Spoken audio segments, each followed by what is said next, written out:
रायावर गांव के बाहरी छोर पर एक इमली का पेड़ था और उस पर भूत रहते थे। एक दिन एक नया भूत उस पेड़ पर आया। तब वहाँ के बुजुर्ग भूत ने उस नए भूत को डांटा। ये पेड़ यहाँ रह रहे हम भूतों के लिए ही काफी नहीं, तुम जाओ कोई और पेड़ ढूंढो।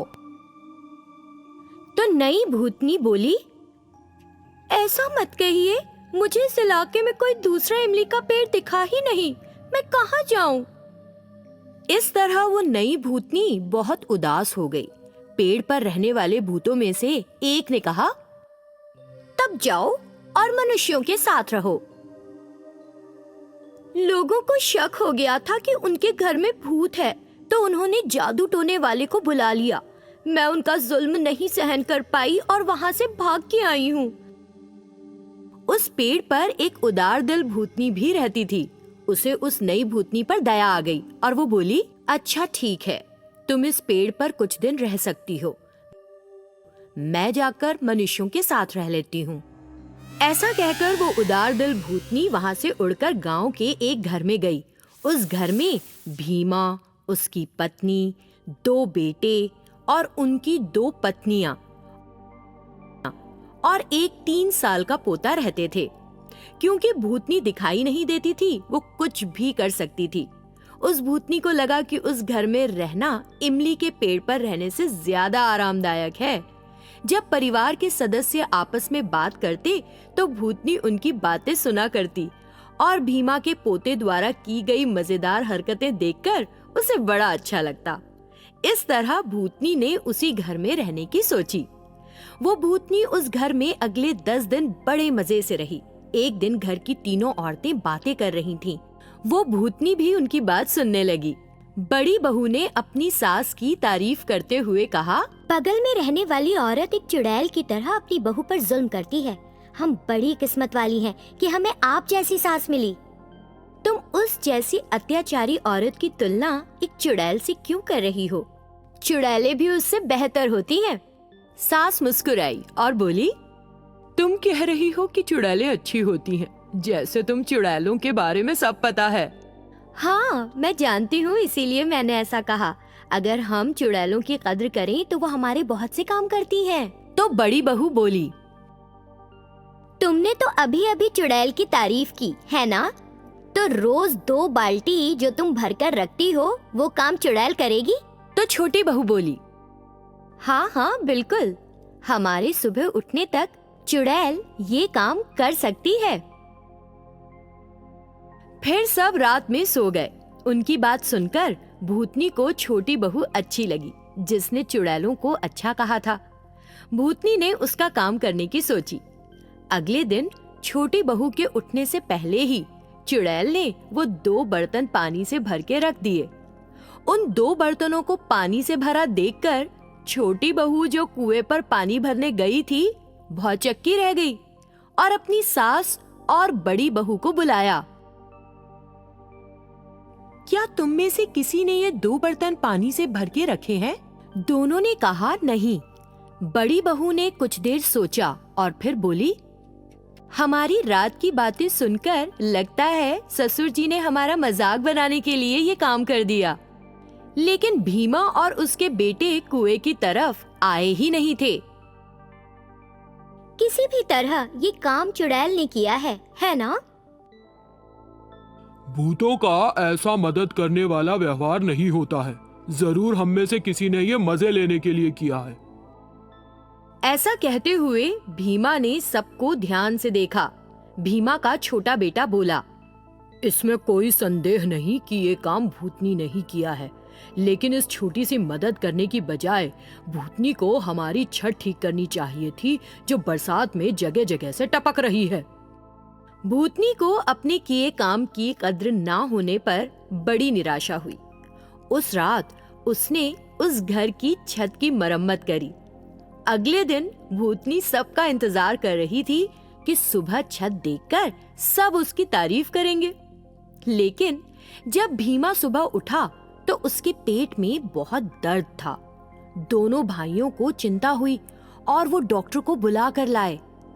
डॉक्टर ने भीमा का परीक्षण किया और फिर बोला, मैं तुम्हारे पिता के लिए पेट दर्द ठीक करने की दवा दे रहा हूँ। इस दवा को खाकर वो आराम से सो जाएंगे।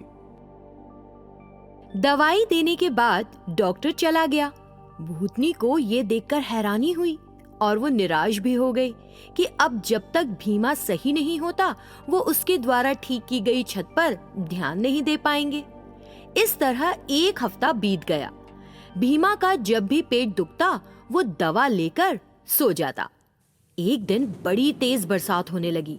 भीमा बिस्तर पर बैठे बैठे अपने बेटों से बोला, गोदान में रखे अनाज का ख्याल करो। पानी में भीगकर खराब हो गया तो खाने के लाले पड़ जाएंगे। सबने घर के हर कमरे में जाकर देखा। उन्हें छत से कहीं भी पहले की तरह पानी टपकता नहीं मिला। उन्हें अजीब लगा और उन्होंने भीमा को बताया। भीमा ने उनकी बात सुनकर कहा, ये चुड़ैल ने नहीं किया है ना? फिर भीमा को अपने छोटे बेटे की कही बात याद आई। कुछ देर बाद बारिश रुक गई। उन्होंने छत पर जाकर देखा। उसकी तो वाकई मरम्मत की गई थी। इसका क्या मतलब हुआ? मतलब इस घर में एक भूत है। तो छोटा बेटा जादू टोना जानने वाले मर्दैया को लेने चला गया। भूतनी को समझ नहीं आया कि मदद पाने के बावजूद घर के लोग उससे इतना डर क्यों रहे थे। वो वापस इमली के पेड़ पर चली गई। एक भूत चिल्लाया, चले जाओ, क्या तुम्हें नहीं पता कि इस पेड़ पर जगह नहीं है? भूतनी ने उस चिल्लाने वाली भूतनी को पहचान लिया। तुम ही वो हो ना जो जादू टोना करने वालों से डरकर यहाँ आई थी? उन्होंने क्या किया था तुम्हारे साथ? जब वो मंत्र पढ़ते हैं हमारे पूरे शरीर में जैसे आग सी लग जाती है। वो दर्द बर्दाश्त नहीं होता। वो भूतनी वापस भीमा के घर गई। उस भूतनी ने डॉक्टर ने जो पेट दर्द की दवा दी थी वो खा ली और बेहोश होकर एक कोने में बैठ गई। तभी जादू टोना वाला मर्दैया वहां आया और तुरंत उसने कुछ मंत्र पढ़े, लेकिन उसे भूत के वहां होने का कोई संकेत नहीं मिला। लेकिन उसने कहा कि उसके मंत्रों के जाप से वो भूतनी वहां से भाग गई है। ऐसा कहकर उसने पैसे लिए और चला गया। क्या भूतनी ने सच में हमारा घर छोड़ दिया? ये सुनकर छोटी बहू बोली, अगर भूतनी ने घर नहीं छोड़ा है तो वो धान कूटकर अच्छा चावल निकाल देगी। भूतनी जो होश में आ गई थी उनकी बातें सुन रही थी। उसने उस रात धान धुना और सारा चावल निकाल दिया। अगले दिन गोदान में साफ चावल देखकर सब डर गए। तब छोटी बहू बोली, इन सारे अच्छे कामों के पीछे किसी चुड़ैल का हाथ नहीं हो सकता। अगर चुड़ैल होती तो जादूगर के मंत्रों से भाग गई होती। हो सकता है कि ये किसी देवी की महिमा हो। ये सुनकर सब में हिम्मत आ गई। भीमा के घर की वो चुड़ैल बड़ी खुश हुई और उत्साह में उतावली हो इमली के पेड़ पर गई। क्या जादूगर ने तुम्हें भगा दिया? भीमा के घर की चुड़ैल बोली, नहीं, मैं यहाँ तुम्हें मनुष्यों के घर में आराम से रहने का उपाय बताने आई हूँ। भूतनी ने उन्हें बेहोशी वाला उपाय बताया। कुछ भूतनी खुशी से उछल पड़ी और बोली, वाह वाह, अब हमें इन पेड़ों पर रहने की कोई जरूरत नहीं। उन्हें खुश देखकर भीमा के घर की भूतनी बोली, इतने दिन मैं सोचती थी कि हम भूत बड़े खराब होते हैं। हम भूत हैं, लेकिन अगर अच्छे काम करें तो लोग हमें भगवान मान लेते हैं। उस दिन से सारी भूतनियां अच्छे काम करके भगवान का नाम कमाने लगी और जो बुरे काम करने से बाज नहीं आई वो भूत ही बनी रही। एक बार की बात है, विमावर गांव में गिरीश नाम का एक युवक रहता था। वो छोटा सा था तभी उसके माँ बाप चल बसे थे। गिरीश एक जमींदार के खेत में एक खेतीहर मजदूर के रूप में काम करके अपना जीवन यापन करता था। बुद्धिमान होने से उसने खेती के काम में अपनी पकड़ जमा ली थी। गिरीश एक लड़की से विवाह करके घर बसाना चाहता था, लेकिन कोई भी उसे लड़की नहीं देना चाहता था क्योंकि उसकी अपनी जमीन नहीं थी। एक दिन गिरीश अपने गांव से गया और फिर 2 दिन का सफर तय करके एक दूसरे गांव पहुंचा। उसे उस गांव के आसपास उपजाऊ जमीन दिखी, लेकिन उस गांव की ओर जाते हुए सड़क के बगल में 2 उपजाऊ जमीन के बीच एक बेकार पड़ी जमीन थी और एक पुराना कुआं था। गिरीश ने इस बेकार पड़ी जमीन को बड़ी उम्मीद से देखा। अगर मुझे ये जमीन किराए पर मिल जाए तो मैं अच्छी फसल उगा सकता हूँ। तभी उसे उस रास्ते से जाता एक आदमी दिखा। भाई, ये जमीन किसकी है? ये जमीन इस गांव के जमींदार की है भाई। ऐसा कहकर उस आदमी ने जमींदार के घर की तरफ हाथ दिखाया और चला गया। गिरीश जाकर जमींदार से मिला। महोदय, अगर आप मुझे अपनी बेकार जमीन किराए पर देते हैं तो मैं वहाँ फसल उगाऊंगा। वो भूतों की जमीन है भाई। उस जमीन पर बड़े भयानक भूत रहते हैं। मैं तो पहले ही घोषणा कर चुका हूँ कि मैं उस जमीन का आधा उस व्यक्ति को मुफ्त में दे दूंगा जो उस पर फसल उगा के दिखाएगा। बहादुरी दिखाकर जो लोग रात में वहाँ गए हैं वो फिर अपने घर वापस नहीं लौटे, इसीलिए उस जमीन को भूल जाओ। गिरीश को भूतों से डर नहीं लगता था। उसने सोचा कि अगर वो उन भूतों को उस जमीन से भगा देने में कामयाब रहा तो आधी जमीन उसकी हो सकती है। इससे उसे हिम्मत मिली। गिरीश ने जमींदार के घर रात का भोजन किया और एक बड़ा सा डंडा लेकर अंधेरे में उस जगह गया। उस जगह पहुंचकर वो एक बड़े से पेड़ के नीचे बैठ गया। कुछ देर बाद 2 भयानक भूतियां उसके सामने आईं। गिरीश, जिसके पास एक बड़ा सा डंडा था, वो भूतियों को देखकर डरा नहीं और उनसे सीधा खड़ा होकर बात करने लगा। ओह, तुम्हारी इतनी हिम्मत! इससे पहले जो भी यहाँ आया हमें देखते ही भाग गया। तुम कौन हो? मेरी छोड़ो। राक्षस और भूत आधी रात में आते हैं। तुम अभी यहाँ क्या कर रही हो? क्या चाहिए तुम्हें? हमारी परेशानी ये दूर कर सकता है। दूसरी भूतनी ने हाँ में सर हिलाया। हम में से एक इस जमीन की मालकिन बनना चाहती है। हमने आज तक जो भी अद्भुत काम किए हैं, हम तुम्हें उनके बारे में सब बताएंगे। फिर तुम्हें बताना होगा कि हम दोनों में से कौन ज्यादा महान है, और नहीं बता पाए तो उस पुराने कुएं के अंदर जाओगे। ठीक है, मैं बता दूंगा। मैं तुम दोनों की काबिलियतों का प्रत्यक्ष उदाहरण देखना चाहता हूँ, तो मैं जो कहूँ वो करो। ठीक है, तो अब हमें क्या करना होगा? उनमें से एक भूत के कंधे पर गिरीश ने मारा। तुम्हें जमीन पर एक बेहद सुंदर मकान बनाना होगा और तुम्हारा ये काम आधी रात से पहले खत्म हो जाना चाहिए। ये तो बहुत आसान है। गिरीश ने फिर दूसरे भूत के कंधे पर धीरे से अपने डंडे से मारा।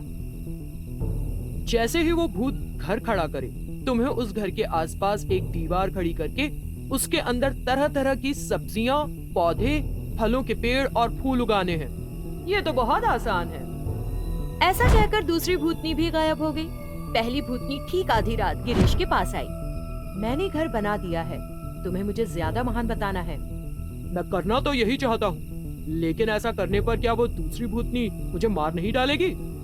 मैं तुम्हें बताती हूँ कि उस भूतनी का अंत कैसे होगा।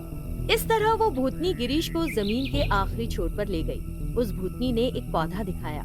इस पौधे की डाल पर आग लगाकर उसका धुआं सब जगह फैला देना, वो भूतनी भाग जाएगी। ठीक है, तुम कल रात आना। मेरा फैसला तुम्हारे ही हक में होगा। मैं उस भूत को भी कल रात आने के लिए कहूँगा। कुछ देर बाद दूसरी भूतनी बड़ी उत्साहित होकर वहाँ आई और बोली कि उसने तो वक्त पूरा होने से पहले ही अपना काम पूरा कर लिया है। गिरीश ने उसकी प्रशंसा की और कहा कि फैसला उसी के हक में होगा, लेकिन साथ ही उसने दूसरी भूतनी से भी अपने दिल की बात कही। दूसरी भूतनी बोली कि उसे डरने की बिल्कुल जरूरत नहीं। इस बेल की जड़ को अपने हाथ पर बांध लो। जब वो भूतनी तुम्हारे पास आए, इस बेल की पत्तियों पर आग लगा देना, उसके धुएं से वो भाग जाएगी। गिरीश ने उस बेल की जड़ और पत्तियां अपनी जेब में रखी। उसने दूसरी भूतनी को भी अगली रात में आने के लिए कहा। फिर गिरीश जमींदार के पास गया और उसे सारी बात बताई। गिरीश को भूतों की जमीन से जिंदा वापस आया देखकर जमींदार दंग रह गया और खुश भी हुआ। अगले दिन गिरीश ने दोनों पौधों की जड़ें अपने हाथ पर बांधी, डालियां और पत्तियां ली और रात में उस जगह पहुंचा जहां भूत मिलने वाले थे।